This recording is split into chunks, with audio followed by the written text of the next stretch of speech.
Hello and welcome to this episode of Cosmic Crow Tarot, where today I've got a brand new deck to share with you. Now, what I do online, I participate in tarot challenges and stuff on Instagram because there's always a bunch of them going on. Right now, there is one called December Reflections 2023 that I am co-hosting with a good friend of mine. And everybody that's participating in it, they're sharing their favorite illustrations of the different cards in the major arcana. Now, it's really fun to see everybody's favorites of this, and it's really fun to see these and put them on our wish lists and everything, because there's so many different beautiful illustrations of tarot decks out there.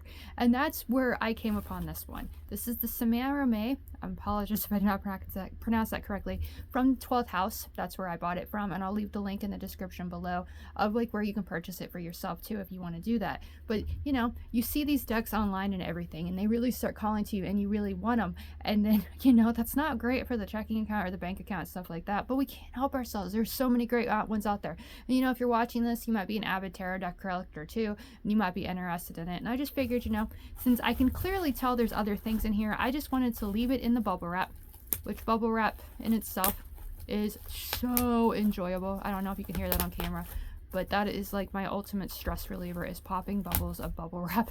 But that's what it's in here. It's safe and everything, and we're going to get right into it, and I'm going to share everything that the 12th house has given me from purchasing this deck. So if you purchase it from them as well, you might get something, or purchase it from somebody else, that's entirely doable too. We're going to get right in there. You can see nice little envelope right there, the bubble wrap.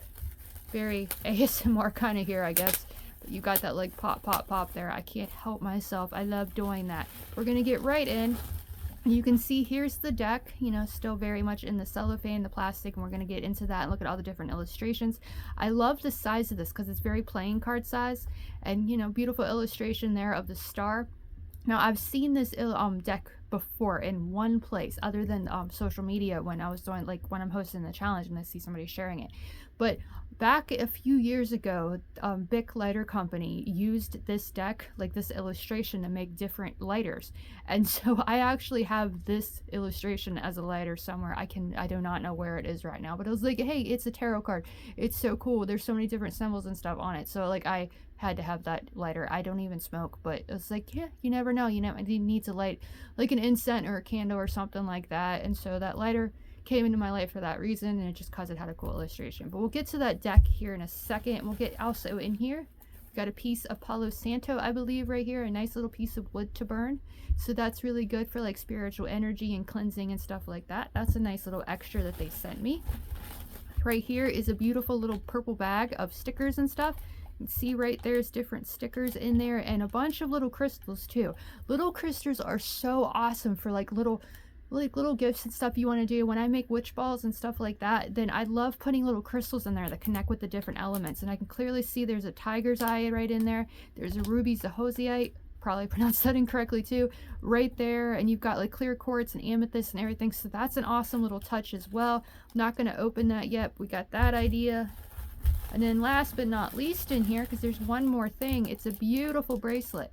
And I'm not sure exactly what crystals they are. They kind of look like lapis lazuli, but that's awesome. I didn't expect any of this, so it was a really nice little add-on. And if you've noticed my arms, yeah, I'm quite the fan of bracelets, so that's definitely going to be added onto my arm, because I can never have enough of them. It's kind of my dream to be all the way up to my elbows, but I haven't achieved that yet. But this is all the cool stuff that they sent me on top of the deck that I purchased, which is so awesome. And you're not expecting it. It's extra gifts that you get. Just makes everything more fun. So now we're going to get into the deck. I'm going to get it out of this plastic. We'll remove the bubble wrap. Let's snap it a few more times for some nice stress relief. And I'm going to set that aside. And I've cut a little nick right here in the plastic so we can easily get that off and get right into the cards. Now the cards themselves probably have plastic on them too. They usually do. And there's a little information on the back, and it says, with carefully crafted esoteric artwork and accessible symbolism, the Samiramay Tarot is suited for both beginner and experienced cartomancers alike. Printed on durable, high-quality cardstock and cut to be an accessible size, this deck should be a pleasure to shuffle for all hand sizes. We hope that this deck brings you clarity and earthly connections, positive readings, and then it says View Monde Express. So that's the people that created it, and they got their little logo right there. And they put a lot of thought process in there. There's so much symbology just on this star card on the front. At least I think it's the star card. It looks like the star card to me, but it could be something else. And that's why we're going to get into the deck and open it up. And they're all just sitting in there, so we don't have to open some more plastic. So that's really cool too. I like the fact that like you don't have to get the plastic out. But here's the little guidebook that comes with it. It's the exact same size, so you can keep it right in there. And I can see some spreads right there if you want to try those out. So it's got some information, little sentences about the cards that can give you some extra information. But when it comes to like reading tarot, it's so much more fun to just take the illustrations and like, you know, give our own intuitions an exercise and really decide what they want to say to us. And there we can see the Fool is on the opposite side, and we're going to start with that card right there and go through the deck and see the different illustrations of all the cards. Now on this illustration, you have the 0 there, which represents the Fool. We've got a squirrel over here, and I think a rabbit over here, and the little Fool in the middle is dancing. What I find very interesting about this illustration, though, is that 300 up in the top. And my immediate thought with that was, you know, no matter how many times we have to be fools, no matter how many times we jump into something new, you know, be it once, twice, 300 times, you know, we always have to have that enthusiasm and that excitement and that confidence we need to really jump into the unknown. And this card like really speaks to that to me. Carefree, ready for whatever life brings to him. He is the gesture. He is the one ready to take a leap and just jump into magic. You know, he might have done it 300 times already, but he's found success with it before, so he's not afraid to do it again. Because the Fool does begin the major arcana, but there when the world comes up as well, when the completion of the world, we feel on top of the world, we found success and everything like that, when we achieve that as well, then we're allowed to be fools for something else again. So the Fool is the beginning and the end of the major arcana, and I think they really connected that here with that 300. Moving on, we have the Magician, and we have that illustration right there, and the 1 is up here, the Magician, and then there's the Roman numeral of 2, or this could be the sign of Gemini as well, down here with the twins, like that's the symbol for Gemini, and it could be the Roman numeral 2, so it could relate to the High Priestess as well.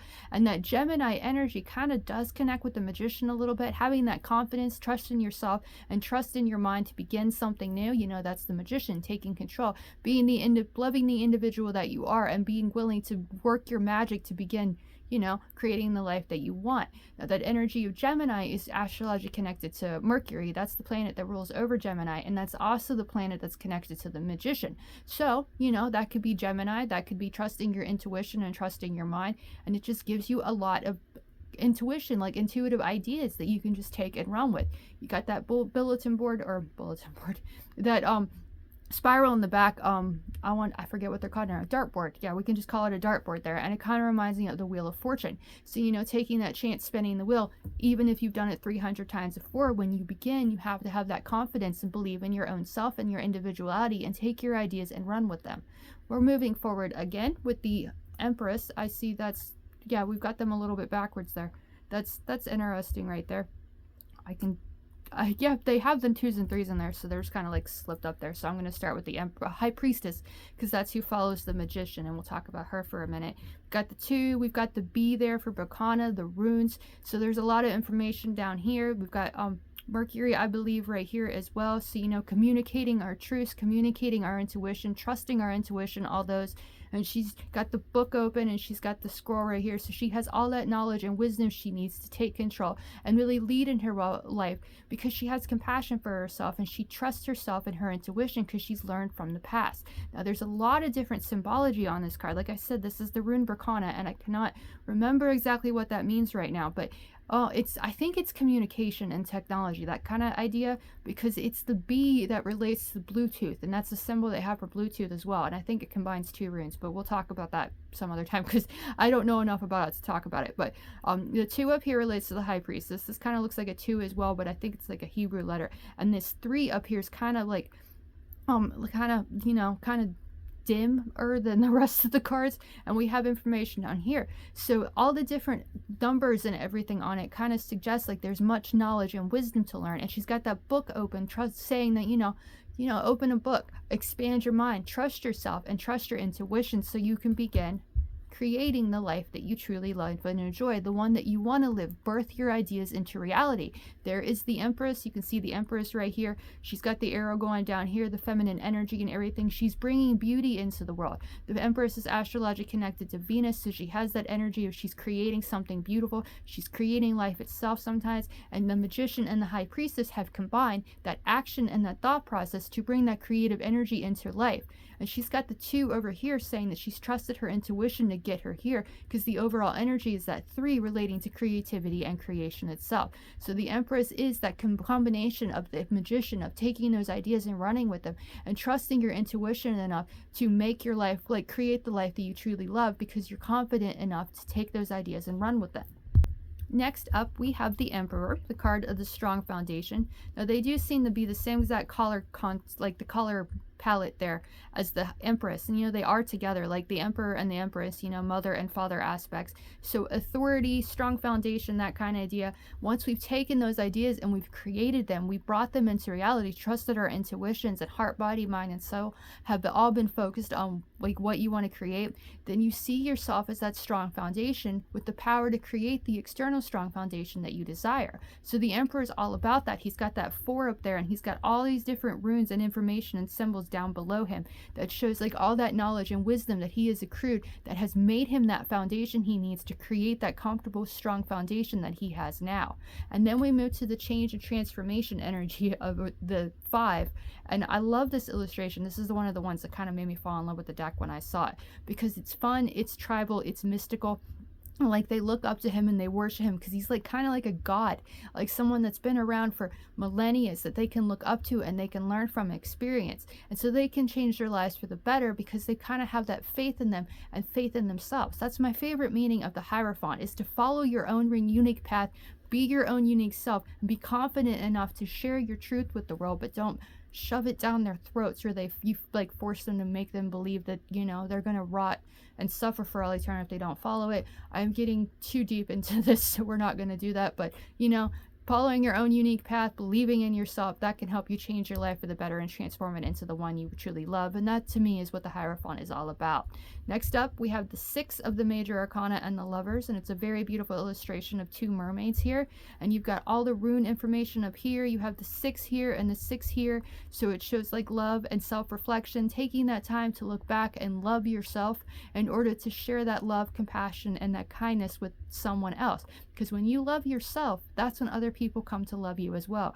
RuPaul says it best in my favorite quote of all time: if you can't love yourself, how in the hell do you expect to love somebody else? So loving yourself first is so, so important, and finding that person that loves you for you as well. And they have different symbols on their arms right there too. It's like the astrological symbol for Taurus right there, and the astrological symbol for Virgo, I believe, right there on her shoulder. So those 2 constricting, 2 different energies there. You have both earth signs, but it shows just how when you like love yourself and you're true to who you are, then you can find that person that loves you for who you are as well. Moving forward, we have the Chariot with that number 7 up there. Now, its astrological connection is Cancer, that zodiac sign of Cancer, the mother archetype of the zodiac, and the one that's so kind to everybody else, but they might not have the same energy for themselves to be kind and compassionate to themselves. But I'm not seeing in this illustration anything as like showing that astrological correspondence. We have kind of like the 7 down here and the 7 up here, and there's different symbols that I might not know the meaning of. Yeah, I definitely don't know the meanings of all of these, but that could be that Gemini symbol or the number of the High Priestess again in Roman numerals. And you've got this symbol over here that I want to say is connected to Neptune. But the real importance of this card, he's got that fierce determination on the Chariot, and he's got that ready. He's open for whatever life brings him. He knows there's going to be obstacles in his way. That 7 relates to the obstacles that stand in our way before we find the success and wealth of the 8. But he's confident in himself and he's ready for whatever life throws at him because he has that knowledge and wisdom of the past. So personally, I would read this as the Roman numeral 2. He has kindness, compassion, and empathy for himself. He trusts the choices that he makes, and he trusts his intuition to lead his way forward. So that's kind of the energy of the Chariot. When it comes up, you trust yourself. You find that confidence you need to overcome the obstacles that you face. So you can find that success and wealth of the 8. Now, this deck is apparently very connected to the Marseille style tarot because 8 in this deck has justice instead of the strength. So we'll see strength there around about 11 because they are interchangeable. But you have the scales over here, and interesting, you had the zodiac sign of Cancer up here, as well as the zodiac sign of Libra. Libra is the astrological connection to justice. So that Cancer sign kind of says, like, have compassion for yourself in order to believe in yourself, love yourself, so you can really be fair to who you are and fair to yourself. Following justice in this deck and following every 8 of the major arcana in the tarot is the Hermit. We have that illustration right here. Again, a lot going on, a lot of symbology on this wand, which is his walking stick that has gotten him to the top of these mountains, so he can really take that time of introspection to learn everything that he has experienced in the past. So he has all this information under him before he even embarks on this self-discovery journey. And that shows the Hermit, like the energy of the Hermit, spending that time in solitude to learn the secrets of her soul. So taking that time alone to sit with our thoughts. We don't exactly have to climb mountains in order to do that. We can lock ourselves in a room. We can just, enjoy our own company, spend that time alone, because we are the ones with all of this information within us. So we can take control and spin the wheel towards the next chapter of our stories. And here is the illustration of the major arcana. The wheel itself is right here in the center with kind of like mandalas coming up in the background. And it looks like 54 or 59 is up here in the corner. So that kind of gives us information. We've got the symbol of Virgo there, taking that time to learn everything from our past so that we can spin the wheel with confidence and perfect our lives for the better. We've got the 10 and another symbol up here. Then they've got a wheel on their hands showing the power that our hands have, our confidence when we take action on our ideas and spin the wheel. Then in this deck, like I said, strength would be 11 because strength, justice and strength are interchangeable. And we have that confidence and we spin that wheel, then we're going to have to have strength in order to face our inner demons and keep going. There's the energy of 20 up here, so it kind of says, judging ourselves fairly in the present. That energy of judgment comes in at 20. That 11 kind of relates to the fairness and balance of justice as well, but having that confidence, because two beginnings, we've begun before, we can begin again. We have that confidence and that strength to face our inner demons, be kind and compassionate to ourselves and our inner animals, so we can find that strength to keep going, and that strength to have patience with ourselves as well, because the hangman follows strength in this sequence. And hanging around, maybe not taking action immediately, or maybe taking the time to think everything through, because we have to have that patience in order to think everything through and create that life that we want, because that 12 relates to the creative energy of the Empress, combining the Magician with the High Priestess, taking action but still taking the time to think everything through. And there's a lot of symbology on this illustration as well. We've even got 30 degrees Libra down here, like that's very, very specific, like third decan of Libra, which would be very, very close to that Scorpio energy of like the first 10 degrees of Scorpio. So it's taking that time to take a deep breath and not let our emotions overwhelm us, being fair and kind to ourselves in order to take that chance. And when the time for action comes again, or you have everything we need, then to flip over like the bat does and fly away with our ideas, so we can create that life that we love and enjoy. Moving forward, following that, 12 will be the 13 of the Death card, and here is the Death card. We have that 40 right there. I'm loving all the different information on these. I've never seen cards that were quite this unique with just all these different information here. 40, that 4 and that 0, that strong foundation of the 4 combined with the full. You are that strong foundation. Leave the past behind. Let bygones be bygones. Trust yourself. Let the ending come so you can begin again, because once you see yourself as that strong foundation, you can be a fool again and begin something new. So beautiful illustration of that. You've got Scorpio energy because it's astrologically connected to Scorpio up here, and I believe this is an astrological symbol for a planet, so that information is right there too. And you have that why can't I think today? Hourglass up here. Time maybe not be on your side, but letting whatever's holding you back, let that die so you can begin again. That's what death is to me, and that's what death kind of says to here in this illustration. Be open, be ready for whatever comes, letting whatever's holding you back come to an end so you could find that confidence, to begin again, and then apply that knowledge to be able to make that life what you want. All that knowledge and experience you've accrued in the past, There is the energy of Scorpio right here combined with the energy of Aquarius, trusting your emotions, trusting yourself, diving deep into that ocean of emotions so you know where you want to go next. And that energy of Aquarius says, think outside of the box, be original, be unique, and don't be afraid to be different. Be a little bit weird, have fun, help humanity, and just trust yourself and temper the doubt so you can find the confidence you need to succeed, to make your life what you want it to be. Be the alchemist of your story and transform it into the one that you really love and enjoy. That 50, 1 to 100, that is the halfway point. So it says that change and transformation energy, it's within your power. You're able to begin it. Now, like another card I saw in here, oh yeah, Chariot. It didn't have the astrological symbol of Cancer, even though it's astrologically connected to Cancer. At least that's what I've learned. There's no symbol on here of Sagittarius, but it kind of shows like that energy that comes before it and then the energy that comes 2 signs after it. So it kind of has that, being able to learn from where we've been and be able to look forward to something new so that we can apply that knowledge and wisdom and create the lives that we truly want and not get trapped in vices and addictions like the devil suggests. Because devil follows temperance in the major arcana. And what I found immediately as soon as I looked at this illustration, what I found interesting about it is every single other illustration we've seen shows a number, but this one doesn't seem to. There is a 4 down here, what looks like a 4, but that could be the astrological symbol for Jupiter.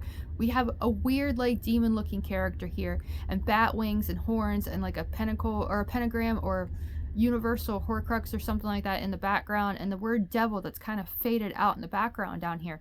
But it shows like, getting stuck and feeling like a prisoner to those inner demons, giving into our vices and addictions and not moving forward. But the devil has a very good message other than that as well. And just take the word devil and spell it backwards. That is the energy of lived. That is life itself. And the devil, like temperance is astrologically connected to Sagittarius, the devil is astrologically connected to Capricorn. Capricorn is the sign that I relate to being the most creatively talented. They can take something like absolutely nothing and make it into something. A good friend of mine, when I worked in a restaurant on the cook line, he told me once on his day off that he built a radio out of a soda can. I mean, I wouldn't even have the faintest idea how to do that, but it just shows, because he was a Capricorn, it just shows the creative energy that these people possess to create comfortable existences and things that other people wouldn't even think of. So the devil, yeah, gets a bad rap. I mean, look at him. He's creepy. He's weird. He's kind of demonic and stuff. But when we embrace that part of ourselves and know that we have the power to create lives that we truly want to live,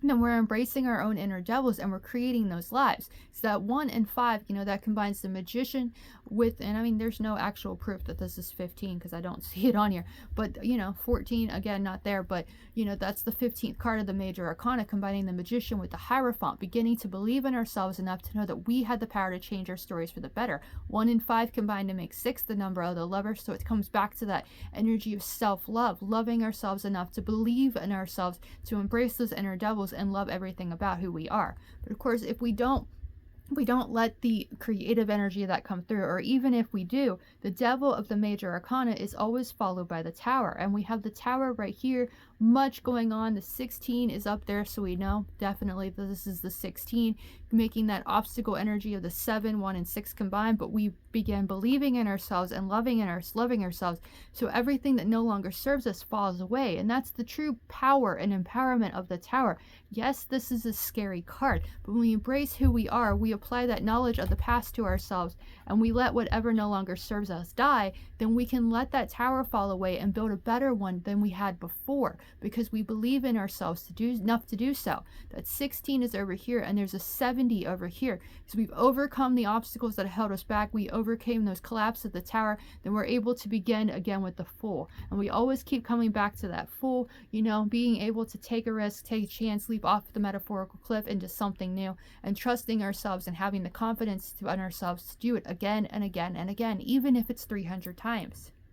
The tower of the major arcana is followed by the star, and we have the star right here, because when the tower falls, that's when our true star power and hidden talents come out. So this is the astrological connection to Aquarius, being weird, being unique, being original, and focusing on that star power and bringing our ideas into reality, because we've overcome the ocean of emotion, come out of it on the other side, let that tower fall, and started rebuilding a new one with our own hidden talents and secret powers, and really that hope and inspiration we need to keep going even when the tower collapses. We've got the 80 up here, which kind of reduces that 1 in 7, beginning to overcome all the obstacles that we face because we embrace our inner magicians and drive our chariots to where we want to be, and then we can find that success and wealth of the 8 and able to be fools for life again. So beautiful illustration of the star. Like I said, like this is the cover of the box, so I am confirmed that this is the star of the major arcana on the front of the box. And it's also the star on that lighter that I told you about earlier that I don't know what I did with it right now, but definitely that's the star of this deck. And you've got all the different illustrations, or all the different symbology and everything on here. The water itself can be seen as symbology, and all the constellations and everything in the background there as well. You know, what our star signs and our sun signs and even our Mercury, Venus, Mars, all of those signs that makes us uniquely us. So trusting ourselves, trusting that our hidden talents can take us far, that's how we can make our lives exactly what we want them to be. That's the journey of the major arcana to the success of the world. Before we get to that success of the world, though, we have to pay attention to our dreams and really swim through that ocean of emotion. You got the ship there that's kind of gliding across it, so you don't let it drown you, don't let it hold you under, so you can have that confidence to know that your dreams matter, that you can take your dreams and run with them. So beautiful illustration of the moon. This is one of my favorites of all time as I'm looking at it, because it just shows that drive and that ability to take those ideas and go with them. Howl at the moon if you want to. Be unique, be weird. There's even a guy up here on a tightrope between these two things. There's so much going on in this illustration, so much to spark our intuitions and ideas. And the moon kind of can be related to our intuitions, because the moon is the astrological correspondence to the high priestess, but the moon of the tarot is astrologically connected to Pisces, the mutable water sign of zodiac. So it says, you know, trust your emotions and trust yourself, so you can trust those dreams that you have and make something of them to find that day in the sun. And the sun is the next card in the major arcana sequence, and you had that illustration right there. Bright and beautiful, a lot going on again that can like spark your intuition and help you grow it. I don't see, like, this card had the 18 on the top, this card doesn't have the 19, but we know it follows the moon in the major arcana sequence, so we can take that and run with it. Kind of reminds me, the illustration does, of the Wheel of Fortune, you know, finding that confidence to live that day in the sun and spinning that wheel with the confidence we need to succeed. Then, of course, we talked about judgment a little bit earlier with one of the cards, because it showed that 20 there, and that is the number of judgment, which we have right here. And we've got the horns blowing there. We've got the ghost rising up. We have the graveyard. Awesome, awesome illustration of judgment here, because it kind of says, let it go, forgive the past, learn the lessons that it needs, so you can trust your intuition. There's the 20 up there, so it connects back to the high priestess and trusting our intuition, learning from the past and forgiving it so we can move forward. That's how we achieve the success of the world. And there is the world card right there, and you got the illustration there. It's like they're holding the world in their hands, showing the power we have to create the lives that we truly want to live, the ones that find success and wealth, the ones that make us feel on top of the world. We have a sun right here on the thumb, we have a skull up here, the 21 of the world is right there above the middle finger, and we have the crown, the hourglass we saw on the death card. We have the symbol for Scorpio up here saying, like, trust your intuition or trust your emotions. And then, like, we started up here, like when we first started with the Fool, we had the 300.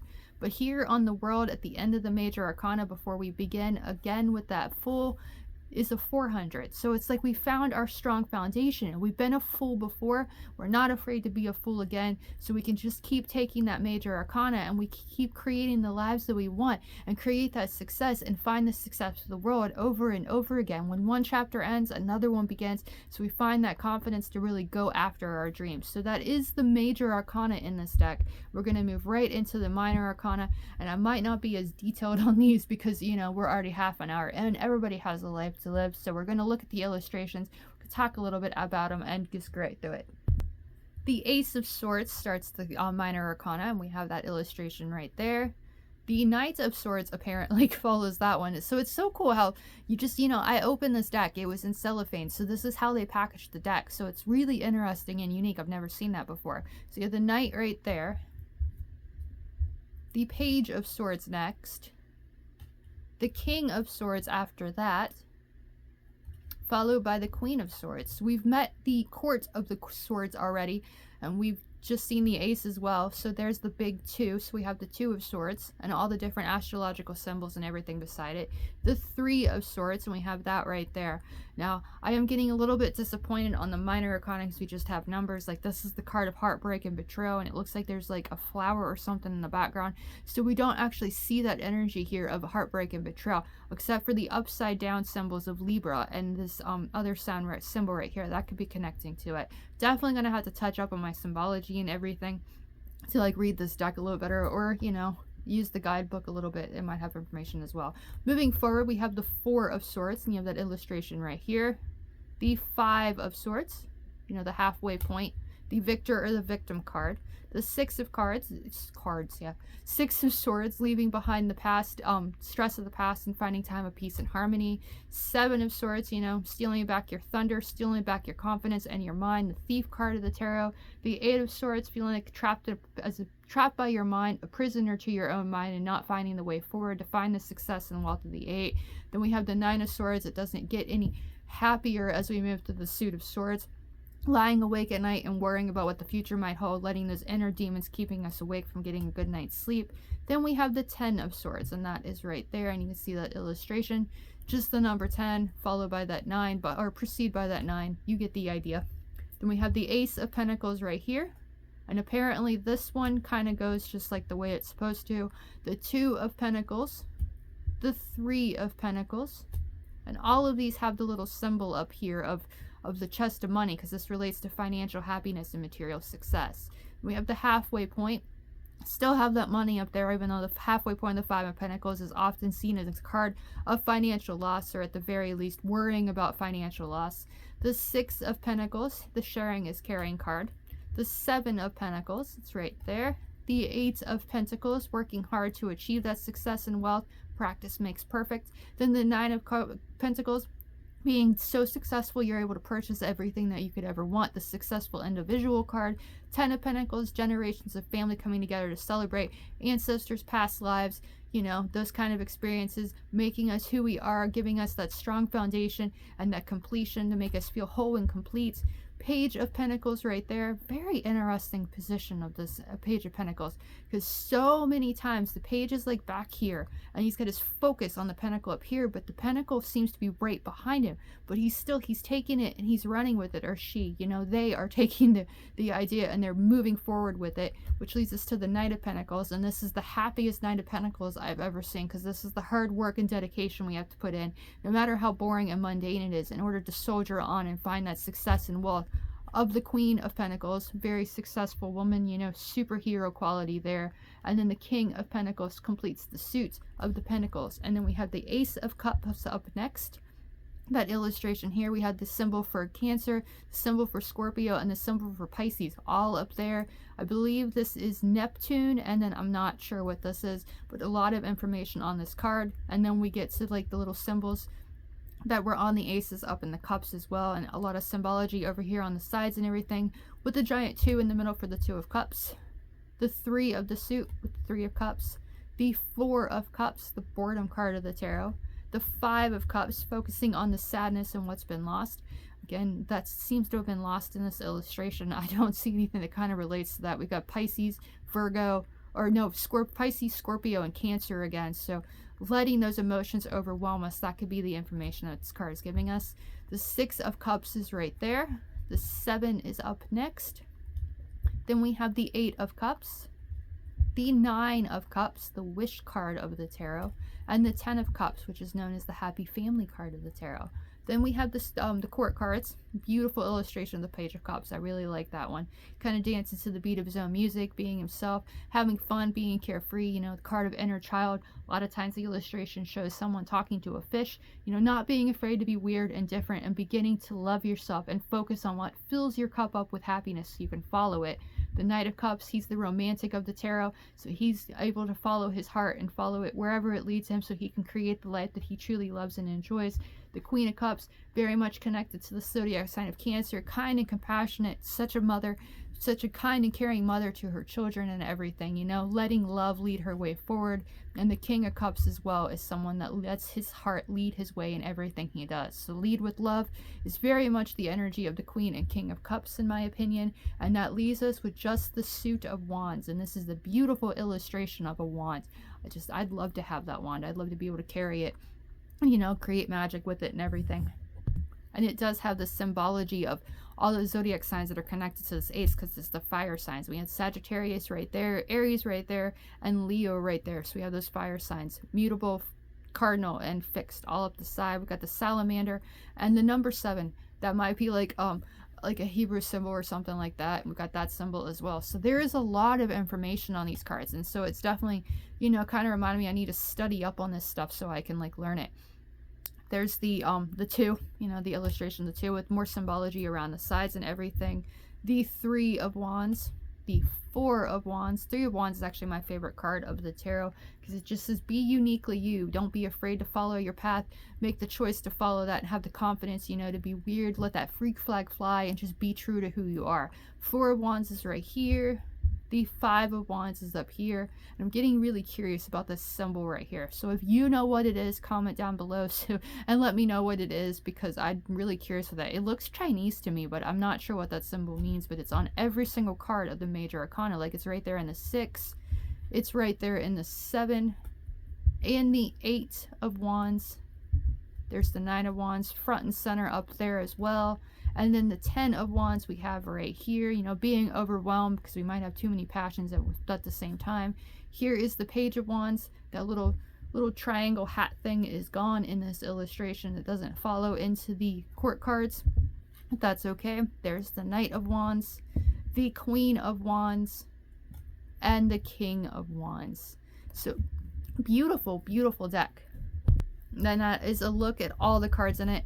Like I said, I am a little bit disappointed about the minor arcana, because it's like, yeah, they've got numbers so you know what card it is, but there's not really all that to spark your intuition. Maybe I'm just like, I'm spoiled. I love like the Rider-Waite-Smith that gives you all that information and all those pictures on the cards and everything. But like I said, I'm going to go back and I'm going to kind of like brush up on my own numerology, my symbology and everything, so I can get an idea of what those cards actually mean. There's the backs on them, so they've got tiny little symbols there. I don't know if you can see them, but very easily shuffled. That's what they said. I'm not going to do that right now because I want them to stay in order, but these are perfect for your hands to definitely do that. Very much playing card size, which a lot of decks are not like that. But there's the backs, there's the sides. It fits so well in your hand. It's an awesome, awesome deck. I highly recommend it if you like the illustrations and everything in it. To each their own. Like I said, there is a little guidebook that you can share with it that has information as well, so there might be like different information there you might not have known. Little box that it comes in, you know, tuck or flip box or flat box or something like that, and the information on the back. But you know, if you want a reading with this deck, you know, feel free to send me a message on, like, comment on this video, send me a message on any of the socials. And if you want daily insight, inspiration, empowerment, or caution for your days ahead, I do that on social medias, Instagram and Facebook, every single day of the week. I'll leave that information down in the below so you can follow me on there if you want to. If you want to follow like what we're doing right now until the 22nd of the major arcana thing, that is December Reflections 23 as the hashtag on Instagram. If you want to check that out, follow me and Glitter by Ink. She's the one that creates all this stuff all the time. Like, she's so talented when it comes to creating the challenges and everything. And you can get new ideas for new decks and everything like that. As always, I really want to thank you for watching. I really hope you enjoyed this video and all the cool things that came with this deck on top of the deck. I hope you like the deck as well. Like I said, if you want a reading with this or any other decks in my collection, feel free to send me a message or comment on this video. All of that is available. As always, thank you for watching. I really hope you enjoyed, and I'll see you again in the next one.